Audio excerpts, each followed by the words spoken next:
Good morning बच्चों, मैं विजय अग्रवाल। आज आपको इस लेक्चर में balance sheet of company as per schedule 3 part 1 का एक प्रॉब्लम सोल्व करके समझाने का कोशिश करूंगा। उम्मीद करूंगा आपको समझ में भी आएगा। सबसे पहले हम आपके सामने एक बैलेंस शीट का ब्लैंक फॉर्मेट रख दिए। बैलेंस शीट में सबसे पहला हेडिंग होता है equity and liabilities. Equity and liability side में ए नंबर देखिए, share holder fund. Share holder fund के अंडर में शेयर कैपिटल आएगा, reserve and surplus. Reserve and surplus company का past profits, share capital. Equity and preference double हो सकता है। B number देखिए, share application money pending allotment. C number में non current liability, long term borrowings, long term provisions. इसके बाद D number दिए current liabilities, bank overdraft के लिए short term borrowings, trade payable, then total. ठीक वैसे ही एसेट्स में देखिए नॉन करेंट एसेट्स। इसमें फिक्स्ड एसेट चार टाइप का हो सकता है, tangible, intangible, capital work in progress, intangible assets under development.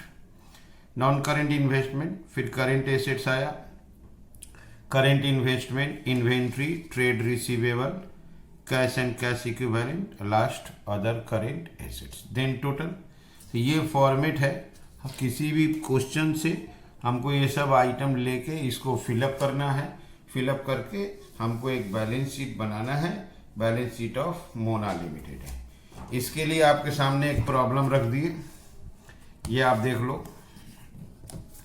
Mona limited जिसका ऑथराइज्ड कैपिटल 10 लाख था, 60,000 equity share of 10 each 6 lakh हो जाएगा, 40,000 preference share of 10 each 4 lakh हो जाएगा, तो 6 या 4 10 लाख हो गया।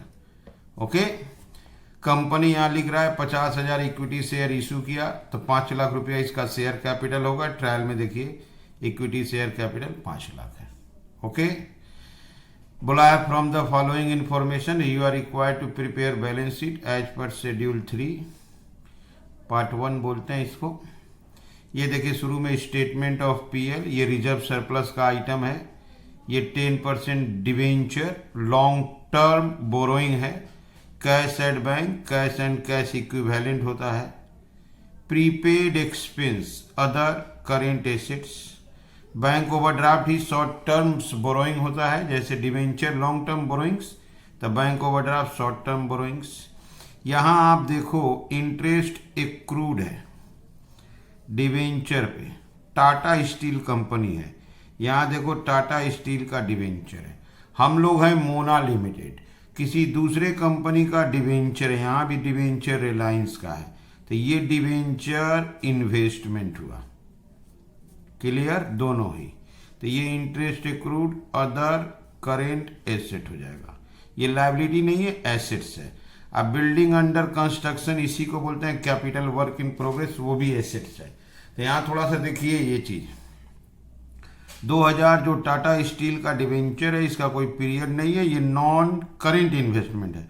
यहाँ देखिए redeemable with in 1 year, 1 year के अंदर ये रिडीम्ड हो जाएगा, तो इसको करेंट इन्वेस्टमेंट देंगे। तो ये डिवेंचर हमारा लॉन्ग टर्म बोरोइंग्स वाला नहीं है। लॉन्ग टर्म बोरोइंग्स वाला डिवेंचर का मतलब हम लोग डिवेंचर इशू किए हैं, हमारे कंपनी का डिवेंचर मार्केट में है। ये दूसरे कंपनी का डिवेंचर मेरे पास है, तो इसका मतलब हम लोग उसको परचेज किए हैं, वो मेरा इन्वेस्टमेंट है। तो ये नॉन करेंट इन्वेस्टमेंट, ये current investment. Interest accrued other current assets. Premium on redemption, ये लॉन्ग टर्म बोरोइंग्स में जाता है। यही था application money pending allotment, liability में बी नंबर है। ट्रेड पेएबल डायरेक्ट लायबिलिटी में लिख देंगे। ये हो गया एम्प्लॉय से related provision, employee earn leave payable on retirement, ये हुआ लॉन्ग टर्म प्रोविजंस। स्टोर्स हो गया इन्वेंट्री। ब्रांड इंटेंजिबल एसेट्स है, ये हो गया इंटेंजिबल एसेट्स अंडर डेवलपमेंट में, software under development. Trade receivable current assets. Plant and machinery tangible. Investment in land and building non current investment. तो ऐसे करके ये बहुत सारा आइटम्स है, बैलेंस शीट के प्रॉपर हेड में रखना है। जरूरत पड़ेगा तो उसके लिए हम लोग नोट्स टू अकाउंट बनाएंगे, अगर जिसका जरूरत नहीं है डायरेक्ट बैलेंस शीट में फिलअप कर देंगे। ठीक है, चलिए इसको सोल्व करके देखते हैं। ये रहा फॉर्मेट, जो फॉर्मेट आपको डिस्कस किए थे, इक्विटी एंड लायबिलिटीज, एसेट्स, इसी को फिलअप करना है। डायरेक्ट फिलअप करना मुश्किल होता है, उसके लिए हम नोट्स टू अकाउंट बना देंगे। ठीक है, तो अपना नोट्स टू अकाउंट में number 1 share capital, notes to account में number 1 share capital.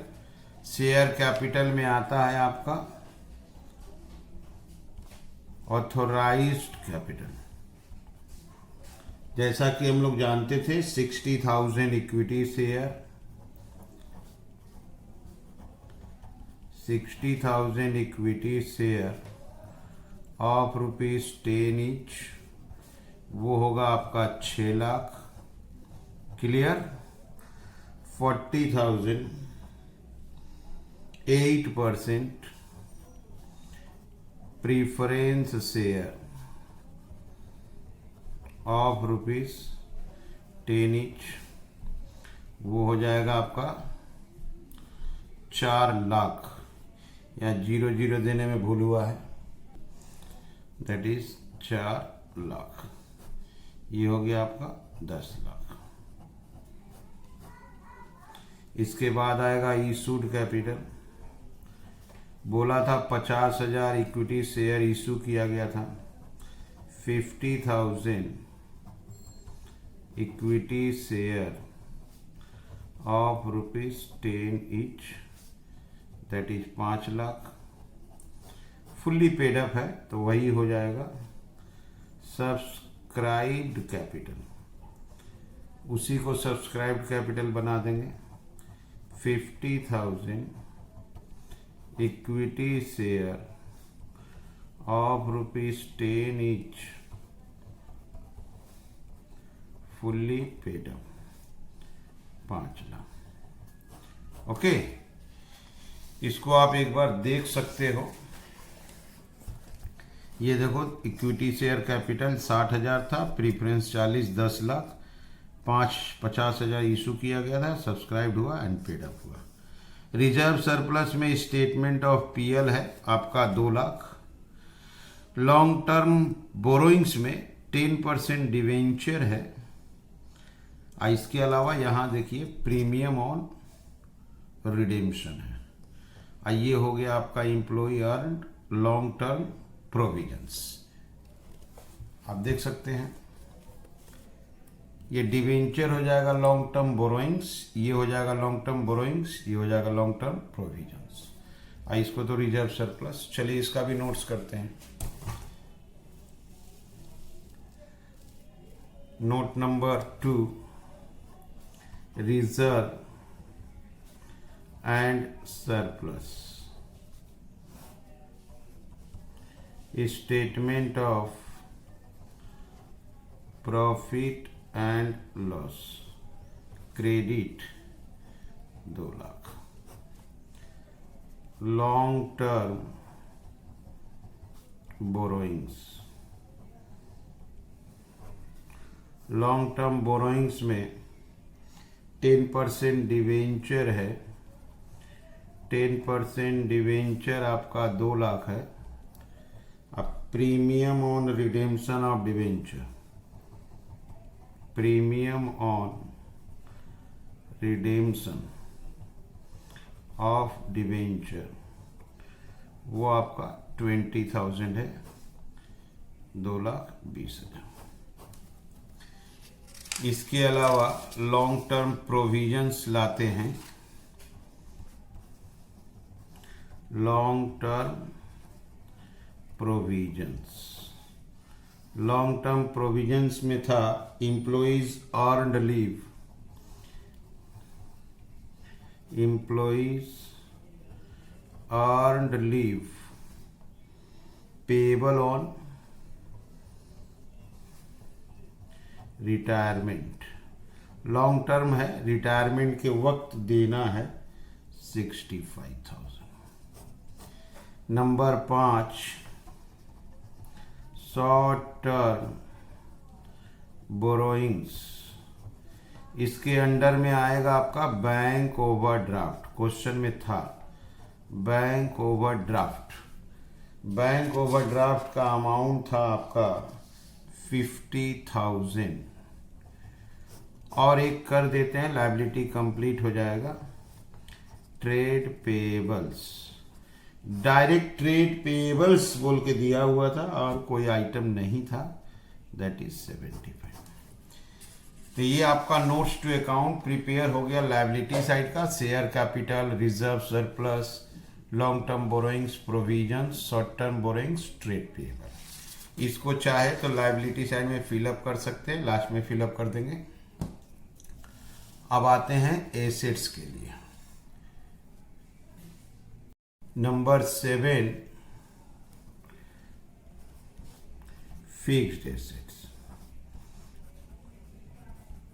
Fixed assets में टेंजिबल लेते हैं। टेंजिबल में था आपका प्लांट एंड मशीनरी, एक लौता आइटम था plant and machinery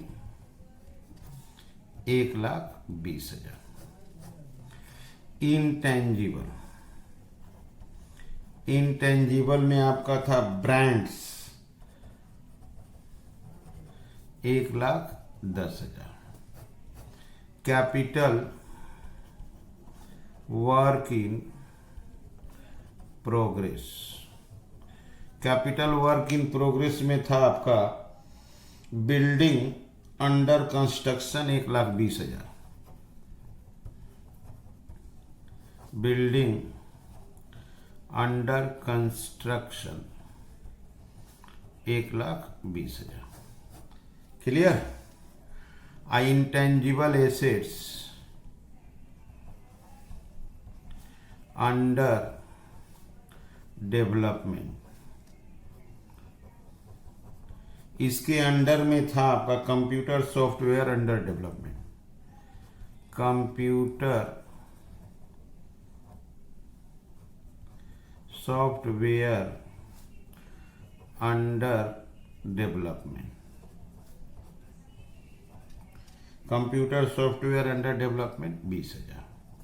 fixed assets 4 होता है, tangible, intangible, capital work in progress, intangible, under development.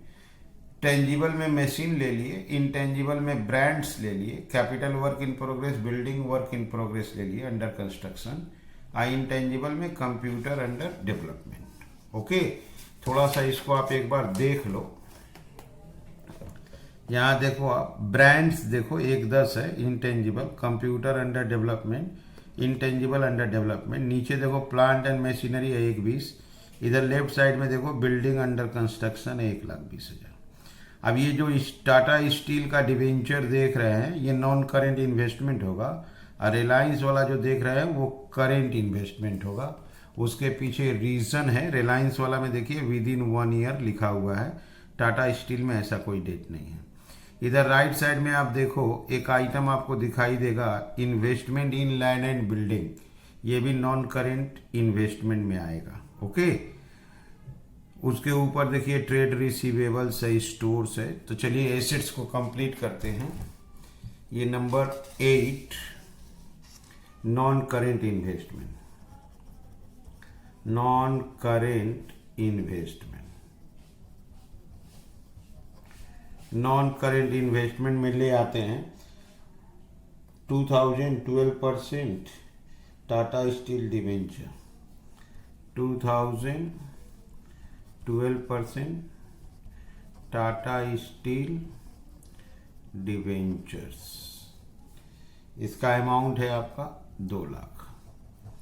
Investment in land and building 2 lakh, investment in land and building ये भी 2 लाख, दैट इज 4 लाख।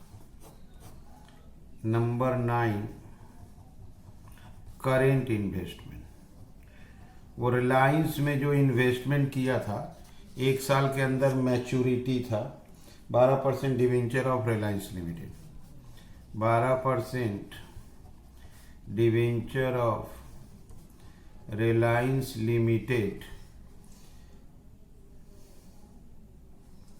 ठीक है। 12% डिवेंचर ऑफ रिलायंस लिमिटेड, उसको हम लोग मैच्योरिटी 1 साल के अंदर है, इसलिए उसको करंट इन्वेस्टमेंट में लेंगे। लेकिन वहाँ भी एक समस्या है, आप देखो 20% है, यहाँ देखो 20% है, तो 20% redeemable with in a year,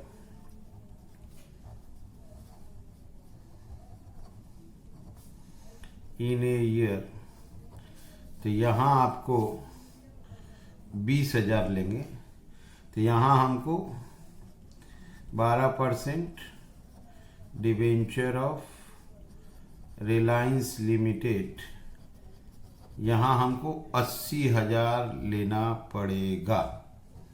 okay, तो ये 480 बन जाएगा। करंट इन्वेस्टमेंट 1 साल के अंदर होने से लेना है, तो वो 20% बोला था, तो 20,000 यहाँ ले लेंगे, तो उसका 80,000 नॉन करंट में लेंगे। ठीक है। Number 10, inventories.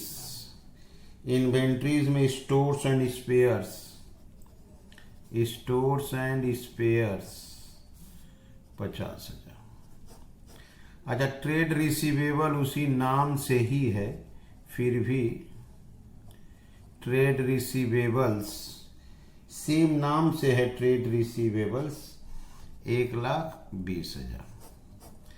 Cash and cash equivalent, cash and cash equivalent, इसमें आपका cash at bank 48,000, cash at bank 48,000। Clear है। और 1-2 आइटम बचा हुआ है आपका अदर करेंट एसेट्स में, last 13 number, other current assets, इसमें आपका वो प्रीपेड था, प्रीपेड एक्सपेंस 50,000, और एक क्रूड इंटरेस्ट था,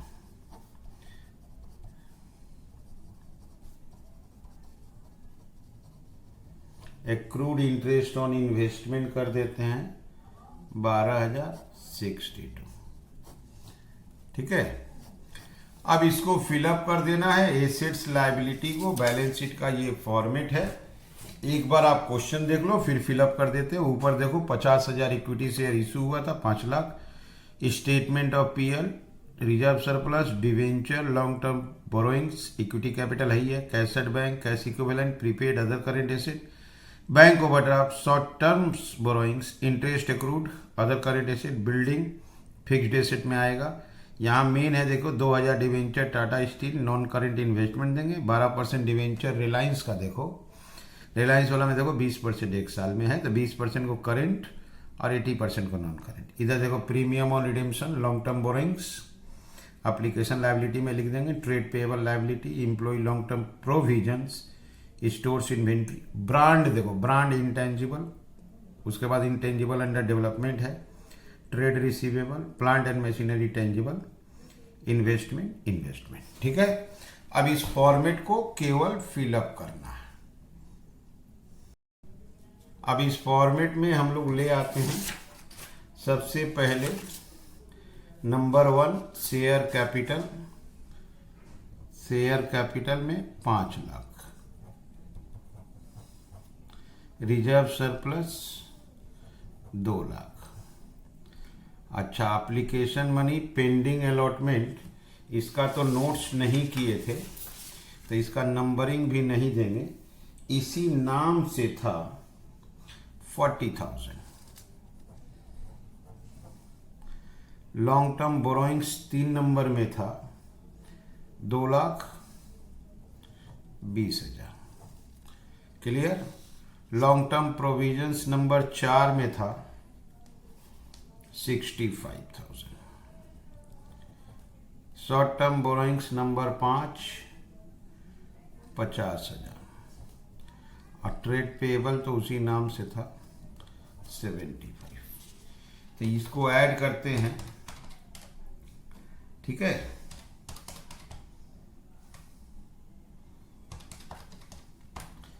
11,50,000 लाइबिलिटी हो गया। Share capital notes to 1, reserve surplus 2 number, ये इसी नाम से था, एज इट इज ले आए। Long term borrowings, long term provision, short term borrowings, trade payable. Fixed asset वाला ये जो वर्किंग था नंबर 7 था, इसमें आपका टेंजिबल था 1,20, इनटेंजिबल था 1,10,000, कैपिटल वर्क इन प्रोग्रेस आपका 1,20,000। ये सॉफ्टवेयर वाला था इंटेंजिबल एसेट्स अंडर डेवलपमेंट, ये आपका 20,000 था। Clear. Non current investment 8 number था, वो आपका 4,80,000 बन गया था। करेंट इन्वेस्टमेंट 9 नंबर था, वो मात्र 20,000, 20% ही था। Inventories number 10, stores and spheres हुआ करता था 50,000। ट्रेड रिसीवेबल, तो ट्रेड रिसीवेबल के नाम से था 1,20,000। कैश एंड बैंक बैलेंस था आपका 48। अदर करेंट एसेट्स भी लाए थे, प्रीपेड था और एक्रूड इंटरेस्ट 62। इसका भी टोटल 11,50 आना चाहिए। ओके,